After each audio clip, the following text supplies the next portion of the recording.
Olá, esse é mais um vídeo da terceira semana do curso Ninja de Estatística Aplicada com R para Ciências da Saúde. Meu nome é Henrique, eu sou pesquisador do CREPEA, estudante de mestrado da UFJF e psicólogo. E vamos lá com essa aula que é de como computar variáveis. Antes de começar, você pode abrir esse banco aqui, exemplo. As informações estão sendo coletadas ainda na internet, então é por isso que ele está um pouco mais complexo do que realmente é uma função de ler um CSV. Você vai precisar do pacote rcurl instalado e uma conexão com a internet para fazer o download desse arquivo. Resumo, eu vou falar um pouco aqui dos métodos para modificar valores de variáveis e computar os valores dessas escalas. Então vamos supor, você tem uma escala que tem itens reversos, ou quando a pessoa preencher o formulário no Google Docs, os dados vêm com os nomes, por exemplo, concordo totalmente, discordo totalmente. A gente precisa transformar esses valores em um número para depois somá-los. Então vou mostrar aqui mais ou menos como é que faz. E também tem algumas escalas que um dos fatores das escalas ele é codificado negativamente, então ele tem efeito inverso e você precisa trocar a pontuação quando você for fazer a contagem, a cotação do teste. Então, depois a gente vai aprender a computar os valores das escalas. Primeira coisa, eu vou falar um pouco sobre a codificação de variáveis. Como é que a gente faz para codificar uma variável? Eu vou dar um exemplo simples aqui, como codificar uma variável, por exemplo, somente para um número. Então você tem já uma variável, por exemplo, dentro do banco de dados chamado dados, é a variável EZ1. Eu posso denominar que todos os valores dela são igual a 5. Eu também, que é um número, né?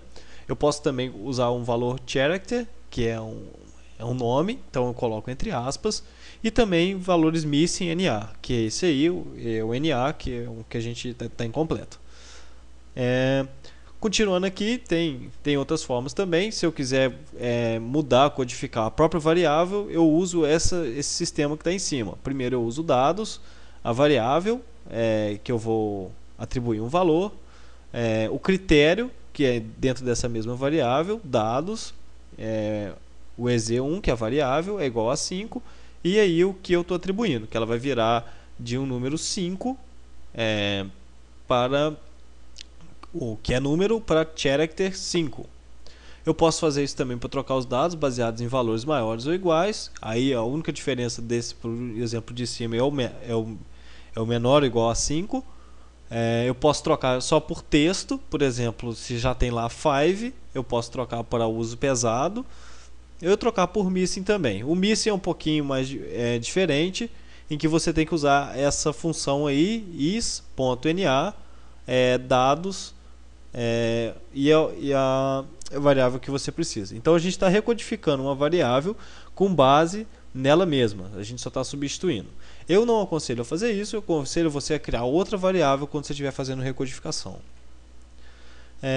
Você também tem alguns instrumentos que falam assim, se você responder a questão X de um jeito e a Y de outro, você tem tal coisa. Para fazer isso, você pode utilizar os operadores lógicos, que é o e uma barra. No caso, você pode também atribuir, nesse exemplo aqui, o primeiro exemplo, a gente está atribuindo o dados, que é o conjunto, né, o nosso banco de dados, a variável EZ1 do banco de dados, com base, ela vai virar número 5, que está lá no final, caso os dados da variável 2 sejam maior que 20 e os dados da variável 6 sejam iguais a sim. Então, satisfeitas essas duas condições, essa variável EZ1 vai assumir a forma de 5, que é um character. Do outro lado, a gente pode fazer os mesmos números, só muda o símbolo. Então, se a V2 é maior que 20 ou a V6 é igual a sim.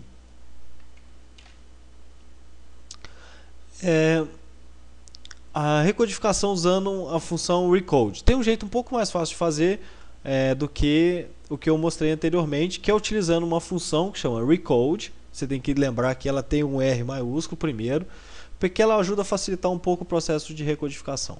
ela está no pacote car, então você precisa instalar esse pacote e carregar esse pacote para você utilizar a função recode.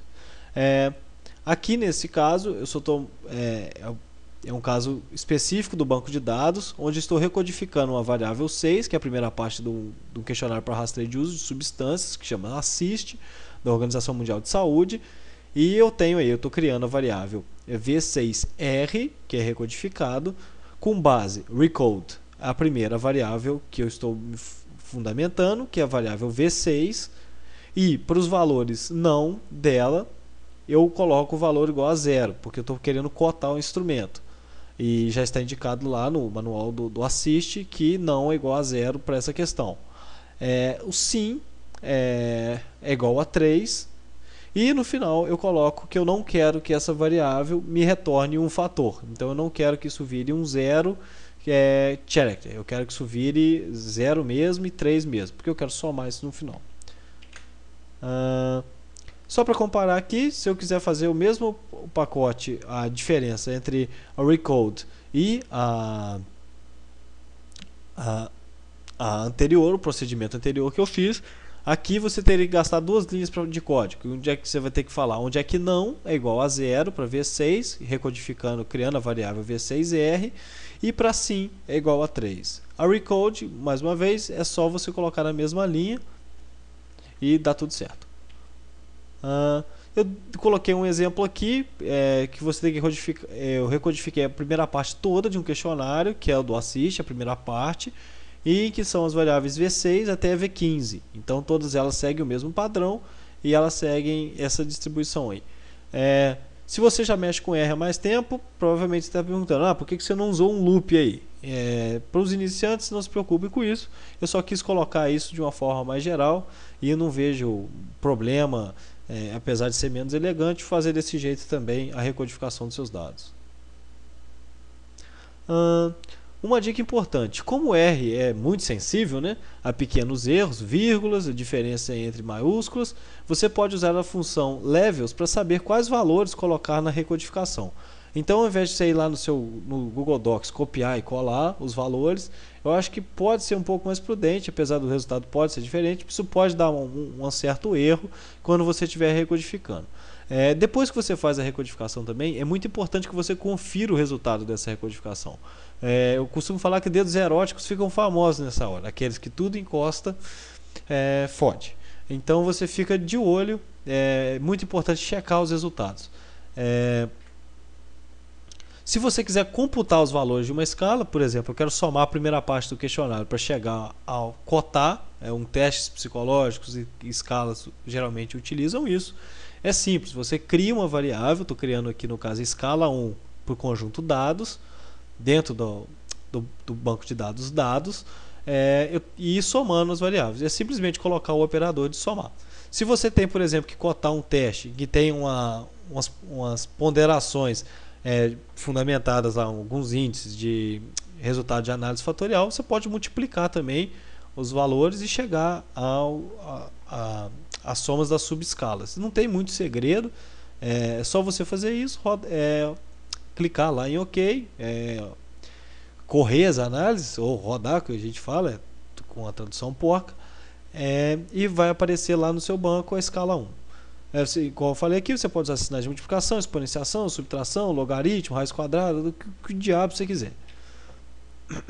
Eu só checando aqui para ver se está tudo certo. Eu fiz a soma da escala do ASSIST, e aqui ele me dá os resultados: 18, 3, 6, parece que está tudo funcionando.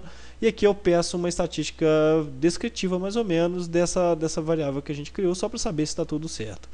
É importante saber que quando você está somando os resultados, se um participante não respondeu algum dos itens, nesse caso aqui específico, tem como mudar isso, o SPSS vai tratar. Se ele não responde uma questão do seu questionário, uma questão da sua escala, o R ele não vai computar esse valor. Tem outras formas de calcular, e esse é o método que eu posso falar mais rigoroso e que você perde mais sujeitos. Se você estiver validando o instrumento, geralmente esse método inclusive é aceito, ao invés de você utilizar um método de imputação de dados omissos. Eu não vou tratar desse assunto aqui nessa aula. Então é isso, muito obrigado. É com esse vídeo que a gente fecha a terceira semana. Boa parte dos vídeos aqui vão tratar de assuntos que parecem monótonos, mas utilizando já, aproveitando que o título do curso é Curso Ninja, eu reitero que utilizando os filmes do Karate Kid, que esse momento aqui a gente está aprendendo a polir uma cerca, a polir um carro, fazer uma cerca, pintar uma cerca, e depois o Sr. Miyagi na próxima aula vai ensinar vocês a utilizar isso para lutar o karatê mesmo. Então vocês fiquem munidos disso para começarem a trabalhar no projeto de cada grupo. É isso, muito obrigado e até a próxima.